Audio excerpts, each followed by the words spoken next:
দর্শক, সরাসরি Gangchil TV online news portal official Facebook পেজে আপনাদের সংযুক্ত করেছি। কিছু সময় আগে যশোর অভয়নগর উপজেলার নোয়াপাড়া ভৈরব সেতু অরক্ষিত যে গেটটা, সেখানে কিন্তু দুর্ঘটনা ঘটেছে। সেই দুর্ঘটনার স্পট থেকে আপনাদেরকে সরাসরি সংযুক্ত করেছি। এই মুহূর্তে আমি রয়েছি সেই অরক্ষিত গেটে। দর্শক, আপনাদেরকে একটু জানিয়ে রাখি, এই গেটটিতে বিগত প্রায় 2-3 বছর হবে হয়তো, সেখানে একজন নড়াইল থেকে যারা এসেছিলেন সেই যাত্রীরা আহত হয়েছিলেন। এখানে আমি দেখতে পাচ্ছি বাংলাদেশ জাতীয়তাবাদী দল বিএনপির নেতৃবৃন্দ রয়েছেন। তারা ইতিমধ্যে সাধারণ সম্পাদক রয়েছেন। আমি তার কাছে জানতে চাচ্ছি তিনি কখন এসেছেন এবং কি দেখলেন, আমাদেরকে একটু জানাবেন। বিসমিল্লাহির রহমানির রহিম। কখন এসে এলেন এবং কি দেখলেন? আমি 10 মিনিট আগে আমি জানতে পারলাম যে আমার একটা পরিবহন ট্রাক ট্রেনের সাথে ধাক্কা খেয়েছে।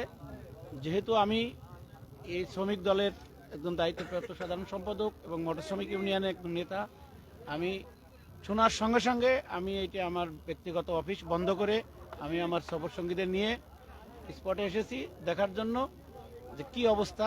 এখনই এসে আমি এইমাত্র পৌঁছে এখনো এখানে যে অবস্থা, এখন আমি শুধু দেখছি কিন্তু জানতে পারিনি ট্রাকের ড্রাইভার কি অবস্থায় আছে বা এই যে ট্রাকটা কোথা থেকে আসছে, কিভাবে হলো, আমি এখনো কিছু জানতে পারিনি। জানার জন্য চেষ্টা করছি এবং সবাইকে ধন্যবাদ জানাই।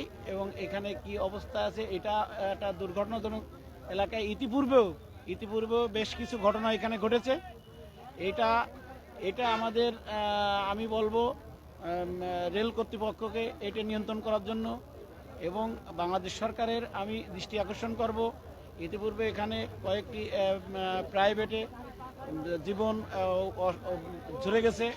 এখানে কোনো নাইট গার্ড বা এখানে যেন গেটম্যান সুন্দরভাবে সুশৃঙ্খলভাবে দেয় সরকার, সেই জন্য আমি সরকারের দৃষ্টি আকর্ষণ করব।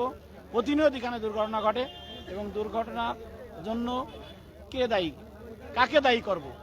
আমাদের আমি মনে করব আমাদের এইটা দুর্ভাগ্যই আর কি।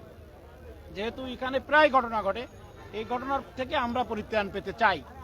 এইখান থেকে আমার যানবাহন চলাচল করে, এখান থেকে ট্রেন যায় এবং এখান থেকে ট্রাক বা যাত্রীবাহী প্রাইভেট ইজি বাইক মোটরসাইকেল এই পারাপার হয়। এখানে অরক্ষিত গেট সম্পর্কে কিছু বলেন, যেহেতু ঢাকাগামী এখানে